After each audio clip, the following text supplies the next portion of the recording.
Charles, tell us more about this lovely dress. Well, this dress is by the designer Pierre Balmain.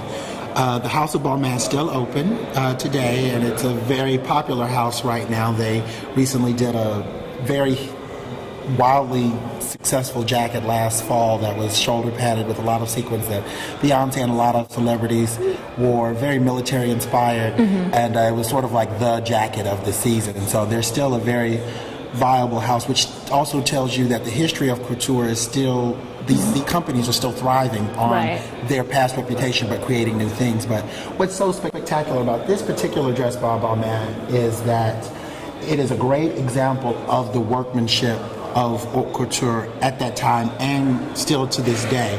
This dress is embroidered by the House of Lesage, and it has feather work, ostrich feathers on it that were done by another atelier, probably the House of Lemarié, which is known for their work with feathers. In the Paris couture, everything that is done by hand, and it's done by a specialized workroom. Within a couture house such as Balmain or Dior or Chanel, dresses are made in one department or one atelier, suits are made in another.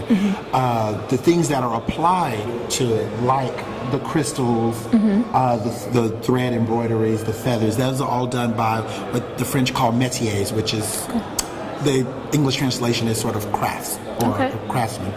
So this dress would have been sent out in pieces, the fabric sent out in pieces, and the House of Lesage then created their own design of this sort of almost feather-like scroll work that was then embroidered by hand over hundreds and hundreds of hours with little crystals and seed beads and glass beads and sometimes even real jewels like rubies and emeralds.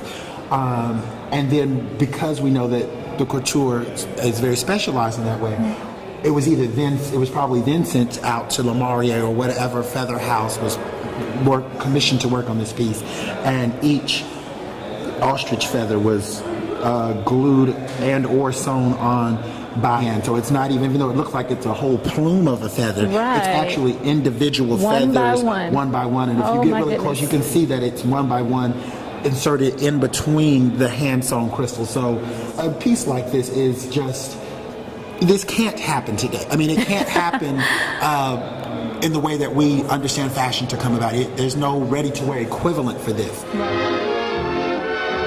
French tapestry inspired this short evening gown using three-dimensional embroidery on a dress basically quite simple. The designer, Pierre Balmain. The dress, lovely, n'est-ce pas? The embroidery marks this as a Balmain creation too. Its intricate shirring and sculptured bodice emphasizing the supple drape of the fabric, rich white satin of man-made fibers. Luckily, there is still, there are still houses like Balmain and Lesage and Lemarié that can specialize in this work and make these beautiful creations still to this day.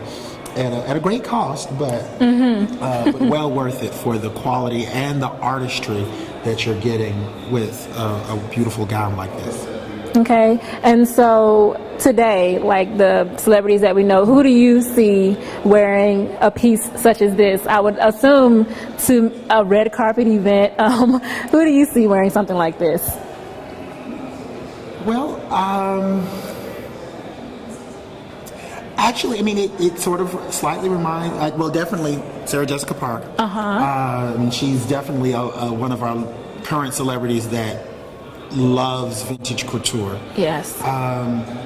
If I remember correctly, at last year's Oscars, I feel like Jennifer Lopez had on a very ornate ball gown for the award show. I mean, this is a true example of what a ball gown evening, or what the French call a robe de soirée gala. Because it's more than just an evening gown, it's for a very special type of evening. And I was very surprised at the last year's Oscars at how many, and really over the last 2 or 3 years, how many celebrities have taken to wearing true ball gowns versus just the sleek, slimmer evening gown. I remember Miley Cyrus, which I guess is sort of a hometown girl, not last year, but year before, she went to the Oscars and had, I think, Zuhair Murad is a Middle Eastern designer who did a gown very much encrusted in jewels and things of that nature, and it resembled, in the same family, so I guess you would say, as this kind of design. So while it may not be a literal, like they would wear it literally this piece, it definitely a takeoff of something of this could definitely be worn today.